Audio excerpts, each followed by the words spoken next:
যদি একজন মানুষের সওয়াব জমিন থেকে আসমান পর্যন্ত হয়, মনে হয় না? এত সওয়াবের ভ্যালু আর মূল্যবানের সম্পদের মালিক আপনি হবার পরেও যদি আপনার জিম্মায় একটা কবিরা গুনাহ থেকে থাকে, এই একটা কবিরা গুনাহ সকল সওয়াবের কাছে দুর্বল।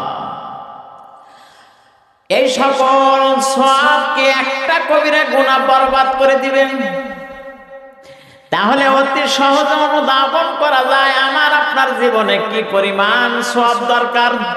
সারা জীবন আপনি নেক আমল করেছেন, একটা কবিরা গুনাহ যদি আপনার নেক আমলগুলো শেষ করে দেয়, তাহলে বাজান আমার আপনার ঠিকানা কোন জায়গায় হতে পারে একটুখানি অনুধাবন করা লাগবে। আমার আপনার পয়গম্বর সাইয়্যিদুল মুরসালিন খাতামুন নবিয়্যিন তিনি বলেন, উম্মতের বেটা বেটিরা রে তোমরা শুনে নাও, কবর এমন একটা জায়গা যেই জায়গা কোনো নেতাকে চেনে না। নেতাকে কবর চেনে? আপনি বড় প্রভাব প্রতাপশালী, আপনাকে কবর ছাড় দিবে। আপনিও দলীয় লোকের বর্তমান সময়ের একেবারে ক্যাডার বাহিনীর একজন, আপনাকেও ছাড় দেওয়া হবে। ক্ষমতাধর দলের লোক আপনি, তাও আপনাকে ছাড় দেওয়া হবে না। ওসি ডিসি এসপি সাহেবের একেবারে একান্ত কাছের মানুষ এই পরিচয় দিলে আপনাকে ছেড়ে দিবে। তার মানে কবরে আত্মীয়তার বন্ধনের পরিচয় দিলে ছাড়বে না, বড় ওসি ডিসি সাহেবের পরিচয় দিলে কবর আমাকে ছাড়বে না। কবরের ভিতরে নাজাত পেতে চাইলে একটা মাত্র পরিচয় আমাকে আপনাকে দিতে হবে যে আমি নেককার একজন ব্যক্তি। কি কার? জোরে কোন? নেককার ব্যক্তি আপনি কেমন করে হবেন? নেককার ব্যক্তি হবার জন্য কিছু শর্ত আছে। আমি সব শর্তের কথা আপনাদের সামনে বলতে যাব না। সব শর্তের কথা আপনাদের সামনে বলতে গেলে আমার বড় ভাইয়ের সময় সংক্ষেপ হয়ে যাবে। আমি অল্প কিছু কথা আপনাদের সামনে উপস্থাপন করতে চাই। ভাইজান, নেককার হতে গেলে ইমানের পুঁজিটাকে, ইমানের বীজটাকে শক্তিশালী করা লাগবে, মজবুত করা লাগবে। ইমানের বীজটা যদি শক্তিশালী হয়, ইমানের বীজটা শক্তিশালী হবার পরে আপনার আমলের বীজটা যদি অল্প হয়, ইমানটা শক্তিশালী থাকবার কারণে আমল কম থাকলেও আপনার নাজাতের সম্ভাবনা থাকবে। পক্ষান্তরে ইমান আপনার ঠিক নাই কিন্তু আমল বেশি আছে, বুঝেন? ইমান ঠিক নাই, আমল বেশি। এই আমলের সেরেনার কোনো দাম, এই আমলের সেরেনার কোনো দাম নেই। এখন বলতে পারেন হুজুর, তাহলে ইমান আমার ঠিক আছে কিনা এটা কেমন করে বুঝবো? হ্যাঁ, মাপকাঠি আছে। এই জন্যই তো আলেমে দ্বীন উলামায়ে কেরামের সান্নিধ্যে আমাকে আপনাকে বসতে হয়। ভাইজান, আল্লাহর পয়গম্বর বলেন, ইমান কখনো পুরান হয়ে যায়, ইমান কখনো নষ্ট হয়ে যায়। ইমান নবায়ন করতে হয়। বাড়ির বিটার খাজনা আপনাকে দিতে হয়, বাড়ির বিটার কাগজপাতি ঠিক আছে কিনা সেটা আপনাকে দেখতে হয়। কখনো কাগজের সন্দেহান মনে হলে অভিজ্ঞ ব্যক্তির পরামর্শ আপনাকে নিতে হয়। আপনার ইমান নামক মহাদৌলত কখন নষ্ট হয়ে যাবে, ইমানটা কখন বরবাদ হয়ে যাবে, ইমানটা কখন তছনছ হয়ে যাবে, এটা ঠিক আছে না নেই? এর জন্য ওমর বিন খাত্তাব রাদিয়াল্লাহু তাআলা আনহু মাদ্রাসা 2 মাইল হাইটে আপনাদের যাইতে হবে। হ্যাঁ, 2 মাইল হাইটে যাওয়া লাগবে। বরং সৈনাদের প্রতিটা আলেমে দ্বীন উলামায়ে কেরাম আমাদের সান্নিধ্যে আমরা পাই। ইমান ঠিক আছে কিনা এটা যাচাই বাছাই করবার জন্য তাদের কাছে পরামর্শ করা দরকার। আমার ইমানের হালাত এই হুজুর, আপনি একটু পরামর্শ দেন, আমার ইমানটা কি নবায়ন করা লাগবে নাকি এটাতেই চলবে? কথা কম। ইমান যার ভালো আছে তিনি যদি অল্প আমল করেন নাজাত পেয়ে যাবে। ইমান ভালো নেই, আপনি রাতভর তাহাজ্জুদ করছেন, কোটি কোটি টাকার সম্পদ উপার্জন করে 2 হাত দিয়ে মুক্ত হস্তে দান করে দিচ্ছেন। আপনি এতিম মিসকিন বিধবা মানুষদেরকে কাপড় চোপড় থেকে শুরু করে সব খানা পিনায় সহযোগিতা করেছেন। আল্লাহর নামের শপথ করে বলি, ইমানের বীজ যদি আপনার শক্তিশালী না হয়, এগুলা আপনার অনার্থক হয়ে যাবে, এগুলার সারেনার দাম পাওয়া যাবে না।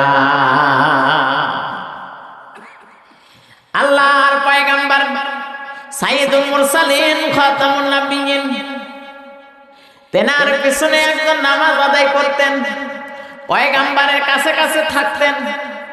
পয়গম্বর যেমনে বসতেন উনিও সেরকম বসতো, পয়গম্বর যেমনে খানা খাইতো উনিও সেরকম খানা খাইতো।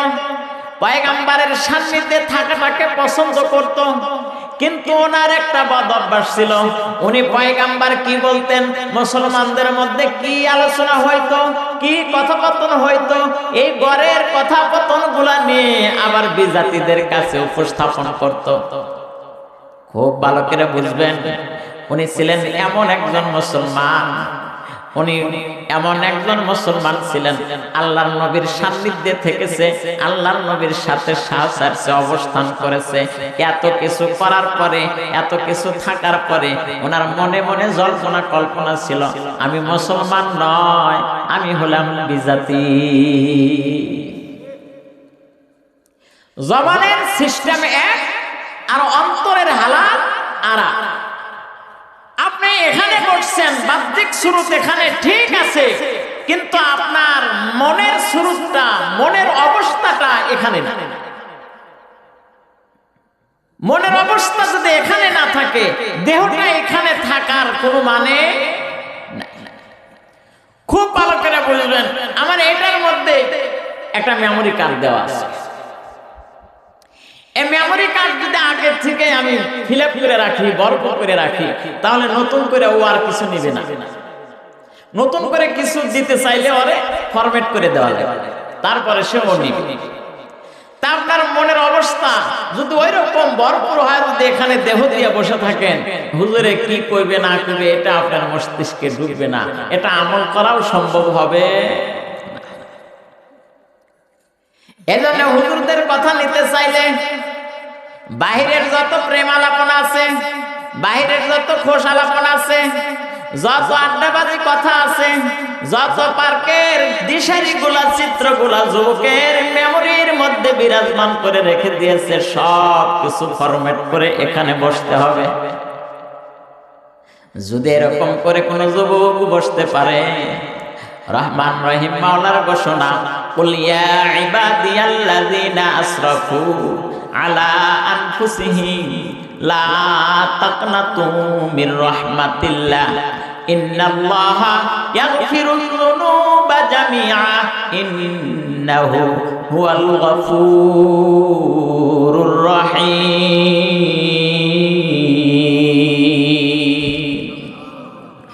আল্লাহু আকবার। তাবারক খায়া তারপরে কই, একটু জোরে কন, আর একটু জোরে কন, আরো জোরে কন।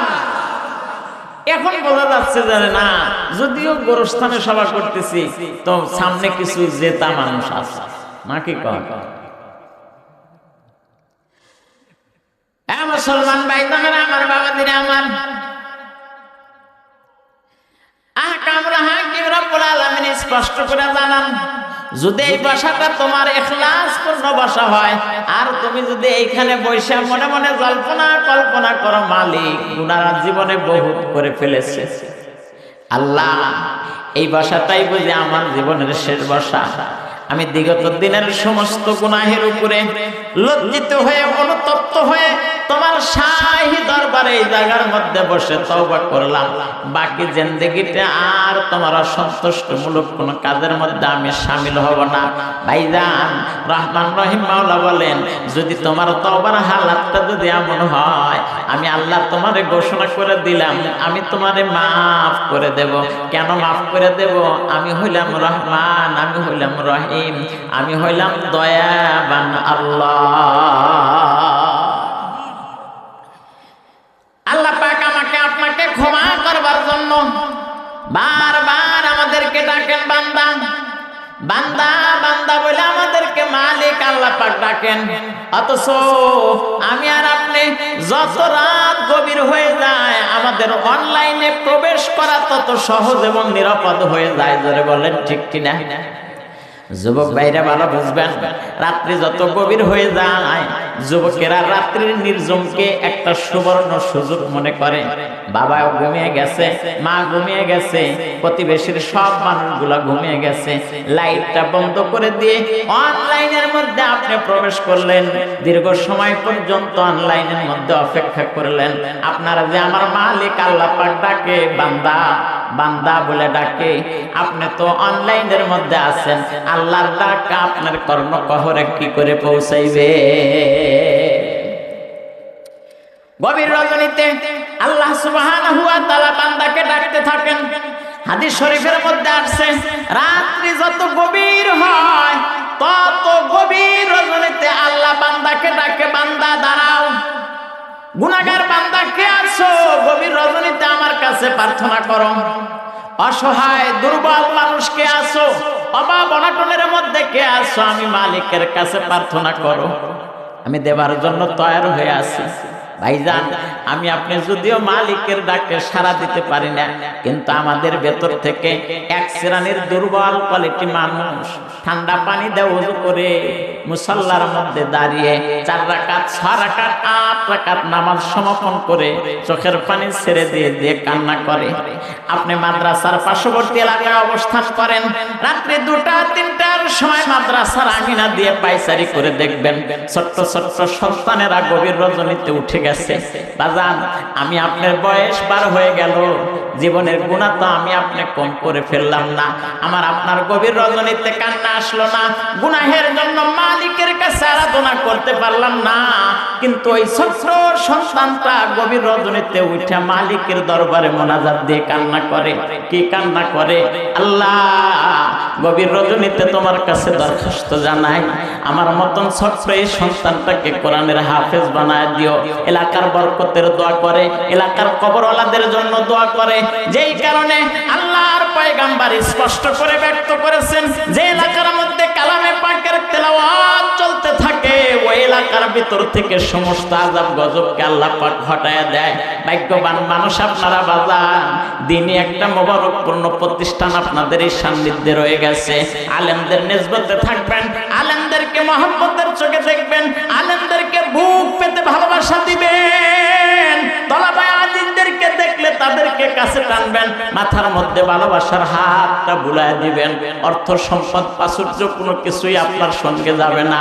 মায়া মমতা চিহ্ন ভালোবাসাটা যে দুনিয়ার মধ্যে দিয়ে গেলেন, এই মায়া মমতা চিহ্ন ভালোবাসার কথা স্মরণ করে আপনার মহব্বতের মানুষগুলো আপনার জন্য চোখের পানি ফেলে রাতের অন্ধকারে কান্না করবে, আর এই কান্নার বদলেতে আপনি কবরের মাটিতে শুয়ে শুয়ে নাজাত পেয়ে যাবেন। জোরে কন্না সুবহানাল্লাহ। পয়গম্বরের কাছে থাকেন, ওনার কাছে অবস্থান করেন, অথচ মনের হালাতটা ভালো না, বাহ্যিক সুরতটা যেমনই থাক মনের অবস্থাটা ভালো না। এই মানুষটার নাম ছিল আব্দুল্লাহ ইবনে উবাই। ইনি হলো মুনাফিকদের একেবারে সর্দার ছিল, বড় 1 নাম্বার মুনাফিক ছিল। এই মুনাফিকের আলামত বাদান বহুত আছে, তার মধ্যে উল্লেখযোগ্য 3টা আলামত আমরা সকলে জানি। কথা বললে মিথ্যা বলে, ওয়াদা দিলে ভঙ্গ করে, আমানত রাখলে খিয়ানত করে। অবশ্য তেলকুপি সাতদারিয়া মানুষদের মধ্যে এই 3টা বদ অভ্যাসের একটাও নেই বলে আমি আশাবাদী। হ্যাঁ,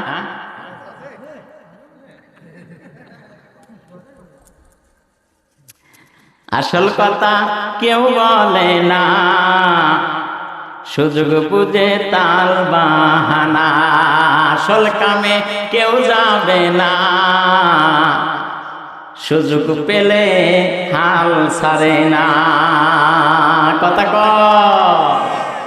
আজ শুনে যাইতেছে রাস্তার মধ্যে একেবারে চকচকা 1000 টাকার নোট পড়ছে, আজ শুনে যাইতেছে, ও ডানে তাকাবে বামে তাকাবে সামনে তাকা দেখবে কেউ নাই, আমি আর কবরের মেয়ের তারা রয়ে গেছে, দেখবেন আস্তে করে উঠায় পকেটে ছিটছে।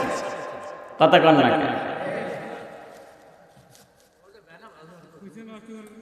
সকালবেলা ওই মানুষটাই এই যদি 5 টাকা পায় তাহলে দেখবেন মিছিল করতেছে, এই আমি কিছু টাকা পাইছি, কে কার নিয়ে যাও। কথা কয়, তাহলে আমার আপনার ইমানে পাওয়ার 5 টাকা পর্যন্ত সীমাবদ্ধ। 5 টাকা যখন 500 টাকার সুরত নিয়ে আসে, তখন আমার ঈমান ওই 500 টাকার কাছে দুর্বল হয়ে যায়। কথা কন না কেন? যে কারণেই তো আজকে আমাদের এই পরিস্থিতি। একটা চায়ের বিনিময়, একটা সিগারেটের বিনিময়, 100 টাকার বিনিময় একজন মুসলমান নিজের ঈমানকে বিক্রি করে দিয়ে অবৈধ জানার পরেও নিজের গুরুত্বপূর্ণ আমানত ভোটটাকে প্রয়োগ করে দেয়। জোরে বলেন ঠিক কিনা? জানে সে অবৈধ সন্তান, অবৈধ নেতা, অবৈধ মানুষ, তারপরেও নিজের ঈমানকে বিক্রি করে নিজের গুরুত্বপূর্ণ আমানতের টিপটা অবৈধ মানুষের উপরে অর্পণ করুন। এ জাতির আর কবে উন্নতি হবে? এ জাতির আর কবে সম্মান হবে? এ জাতির আর কবে মর্যাদা বৃদ্ধি পাবে? এ তো শুধু শুনেই গেলাম, জীবনে বাস্তবায়িত করার কোনো সুযোগ হলো না। কবে সুযোগ আসবে? মুসলমান ভাইজান খুব খেয়াল করেন, আমি কোনো মাহফিলে যা ভোট চাই না, বোঝেন নাই? কারণ এই মাহফিলগুলো কোনো নির্বাচনের প্রচারণের জন্য কর্তৃপক্ষ তৈরি করে না। জোরে বলেন ঠিক কিনা? কিন্তু বড় দুর্ভাগ্য, এক শ্রেণীর মানুষ আছে, মেহনতি মানুষদের উপার্জিত সম্পদ দিয়ে প্যান্ডেলগুলো কোরআনের ময়দান সাজানো হয়, সেখানে উপস্থাপন করে এক শ্রেণীর রাজনীতিবিদের ময়দানের কথা। জোরে বলেন ঠিক কিনা? এটা আদৌ আসলে ঠিক না, কিন্তু সেটা আমরা প্রয়োগ করতেছি। সুযোগে একটা সৎ ব্যবহার দেখা যাচ্ছে। যেখানে বলে কোরআন তাফসির মাহফিল, সেখানে আইসা আমার বাপের কথা কওয়া, এটা কোন তাফসির হয়? কথা কন না কে? এটা কোন তাফসির হয়? আসলে বোঝা গেল এটা তাফসির নয়, এটা তাফসির নামে মানুষদেরকে ধোঁকা দেওয়া হচ্ছে। যেই ধোঁকা পয়গাম্বারের সান্নিধ্য থেকেও আব্দুল্লাহ ইবনে উবাইয়ের মধ্যে রয়ে গেছে। রাগ করতেছেন? রাগ করেন না, কিছু কর নাই। হক কথা তিতে, এটা সবাই জানে। হক কথা কি? তিতে। বাবা মরে গেছে, বাবা হলো এলাকার বিচারপতি, ছিল প্রধান। মরে যাওয়ার পরে ওনার দায়িত্ব সাধারণত বড় ছেলের উপরে চলে আসছে। এরকমই তো হয় অনেক জায়গায়। তো ছেলেও মাশাআল্লাহ খুব যত্ন সহকারে এলাকার দরবার সালিশগুলো করে। আজকে বের হবে সকালবেলা, আম্মা জিগায়, বাজান আজকে কয়টা সালিশ? আছে আজ সারাদিন ব্যাপী 3-4টা আছে। সব কয়টাতেই একেবারে হক কথা কইল। কি কথা? সবগুলাতে হক কথা বলবে, একটা জায়গাতেও যেন মিথ্যা কথার আশ্রয় নিও না। মার কথা মানাই তো লাগবে। সন্তান কয় যে মা কি বলবো, হক কথা তো আমি বাড়িতেই কইতে পারি না, হক কথা দরবারে কেমনে কব? কে বাজান বাড়িতে হক কথা বলতে নিষেধ করে কে?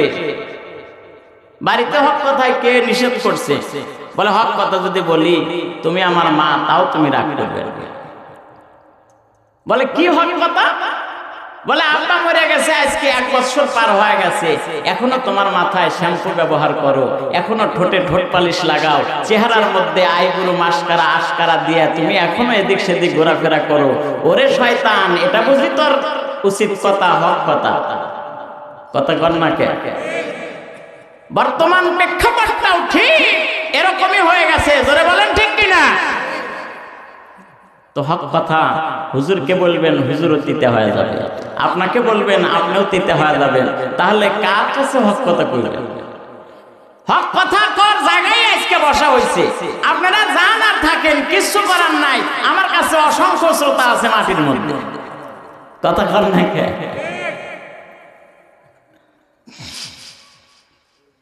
আব্দুল্লাহ ইবনে উবাই, খেয়াল করেন, ওনার বাহ্যিক সুরুত আর অন্তরের সুরুত এক নয়। এক না হবার কারণে উনি মুনাফিকদের সরদার হয়ে গেছেন। কিন্তু মুনাফিকদের সরদার হলে কি হবে বাজান? রহমাতাল লিল আলামিন, দয়ার নবী, মায়ার নবী, এটা তো শুধুমাত্র কেবলমাত্র আমাকে মহব্বত করবে তা নয় ভাইজান। আমাদের তো এরকম অবস্থা, যার কোটি টাকা আছে তাকে বেশি মহব্বত করি। কথা কন? যার লাখ টাকা আছে তারে 2 টুকরা গোশত একটু বেশি করে দেই। ওর পাশে একজন দিন মজুরি খেটে খাওয়া মানুষ বসছে, গোশতের চামচটা সব সময় লাখপতির প্লেটের মধ্যে যায়, একটা বারের জন্য দিন মজুরির প্লেটের দিকে যায় না।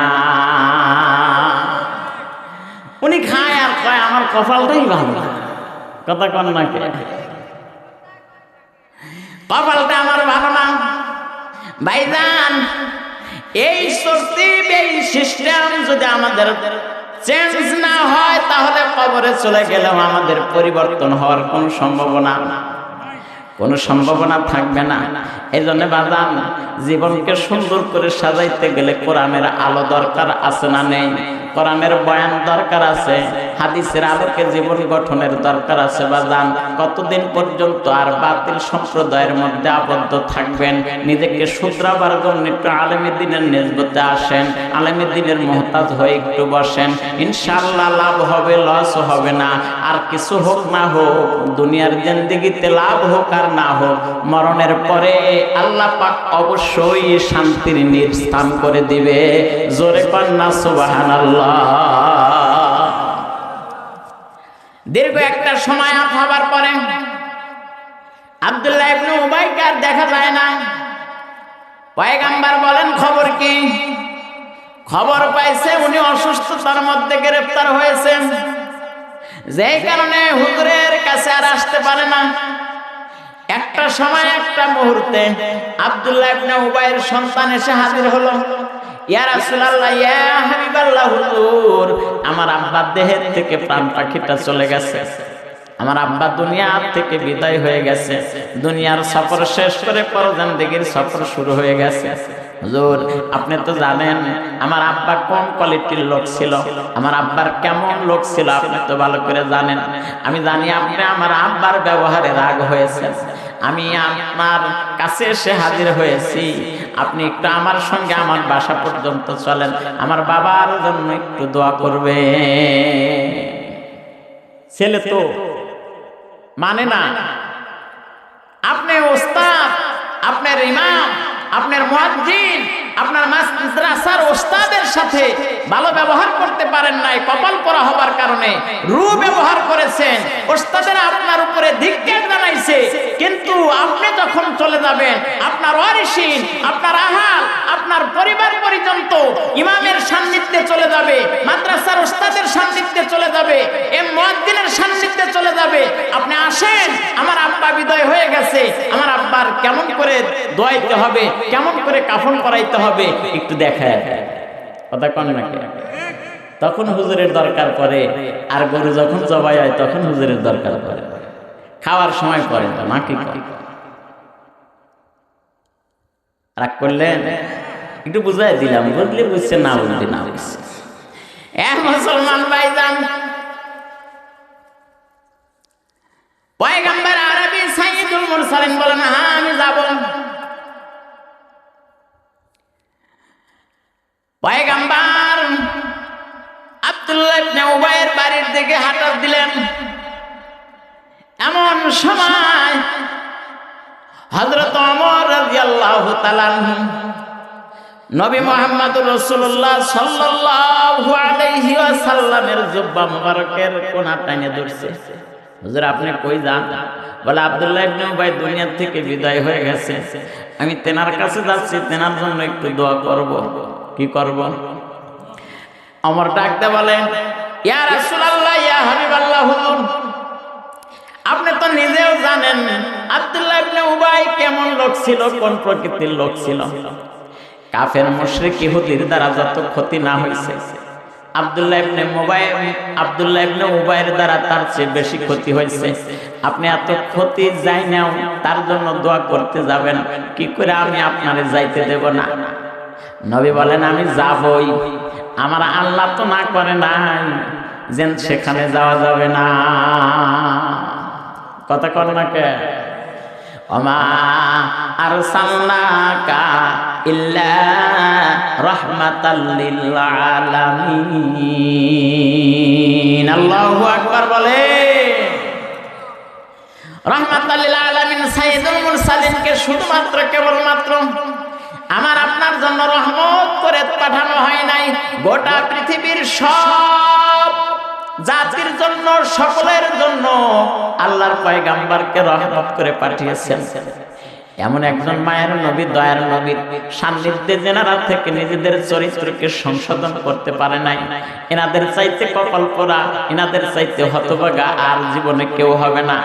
ভাইজান, এত বিশাল বড় মাদ্রাসা, এখানে থাকার পরেও যদি আমার আপনার মতো নির্বোধ মানুষগুলোকে যদি আল্লাহ ওয়ালা না হইতে পারি, যদি কোরআন ওয়ালা না হইতে পারি, যদি আমল ওয়ালা না হইতে পারি, আমার আপনার কপালটাও ঠিক ওইরকম পোড়া হয়ে যাবে। মুসলমান ভাইজান, আব্দুল্লাহ ইবনে উবাইয়ের বাড়ির দিকে যাত্রা করে ওমর নামাজে ওমর পয়গাম্বরের জামাটা টেনে ধরলেন, যাইতে দেব না। নবী বলেন, ওমর আমারে ঠেকায় না, আমি আব্দুল্লাহ ইবনে উবাইয়ের জানাজায় যাব। মুসলমান ভাইজানেরা, আমার বাবাজিরা আমার, ওমর এমন একজন সাহাবী ছিলেন যেনার সিদ্ধান্তের উপরে আল্লাহ পাক কোরআনের আয়াত নাযিল করেছেন। সুবহানাল্লাহ বলেন। ওমর এমন একজন সাহাবী ছিলেন যে সাহাবীটার এত দাম ছিল, এত মর্যাদা ছিল, পয়গম্বর নিজে বলেন, আমার পরে যদি কোনো ব্যক্তিকে নবী করে পাঠাইতো তাহলে ওমরের মধ্যে সেই যোগ্যতা ছিল। একটু জোরে কন্যা সুবহানাল্লাহ। এত বড় মাপের একজন সাহাবী নবীকে ঠেকায় দিছেন। নবী বলেন, আমি যাব, আব্দুল্লাহ ইবনে উবাইয়ের জানাজায় আমি যাব, তারে দাফন করব, তারপরে তারে আমার জন্য আমি দোয়া করব। মুসলমান ভাইজান, আব্দুল্লাহ ইবনে উবাইয়ের জানাজায় আমার আপনার পয়গম্বর চলে গেলেন। দোয়ানো হলো, সন্তান আরজু করেছে, ইয়া রাসূলুল্লাহ, ইয়া হাবিবাল্লাহ, আমার আব্বার গুনাহের কোনো শেষ নাই, আপনার গায়ের জুব্বাটা দিয়া আমার আব্বার কাফনের ব্যবস্থা করে দিবে। কেন বলে? এই জন্যে, যেহেতু আমার আব্বার অপরাধ অনেক বেশি, আপনি হলেন নবী, আপনি হলেন পয়গম্বর, আপনি হলেন হাবিবুল্লাহ, আপনার চাইতে মর্যাদাপূর্ণ আর কেউ নেই। আমার বিশ্বাস, আপনার পরনের জুব্বাটা যদি আমার আব্বার শরীরের মধ্যে থাকে তাহলে কবর চাপা দিবে না। মুসলমান ভাইজান, সন্তানের মাথার মধ্যে নবী হাত বুলায় দিলেন, ঠিক আছে, তোমার এ দরখাস্তটা আমি মঞ্জুর করে দেব। ওই কবর কিন্তু আমার আপনার কাছেই রয়ে গেছে। আমারে চিনবে না বক্তা বলে ছাড় দিবে না, আপনি কোটি টাকাওয়ালা বলে আপনাকে ছাড় দিবে না, আপনি সফল একজন ব্যবসায়ী বলে আপনাকে ছাড় দিবে না, আপনি বড় মসজিদের ক্যাশিয়ার বলে আপনাকে ছাড় দেওয়া হবে না, আপনি বড় মাদ্রাসার মুহতামিম বলে আপনাকে ছাড় দেওয়া হবে না। আপনি কি পরিমাণ আমল নিয়ে জায়গার মধ্যে এসেছেন, আমল যদি ভালো হয়, আল্লাহর পয়গম্বর বলেন, কোরআনের মধ্যে হাদিসের মধ্যে তার বর্ণনা পাওয়া যায়। নবী বলেন, মানুষ যদি আমলদার হয়, কবরটা 3.5 হাত আমরা দেখি, কিন্তু কবরে রাখার পরে আল্লাহ পাক ওই বান্দার চোখের দৃষ্টি সীমা পর্যন্ত কবরটাকে প্রশস্ততা করে দেয়। একবার জোরে বলেন না সুবহানাল্লাহ। এ মুসলমান ভাইজান, পয়গম্বর চলে গেলেন, নিজের ব্যবহৃত জুব্বাটা দিয়ে কাফনের ব্যবস্থা করে দিলেন।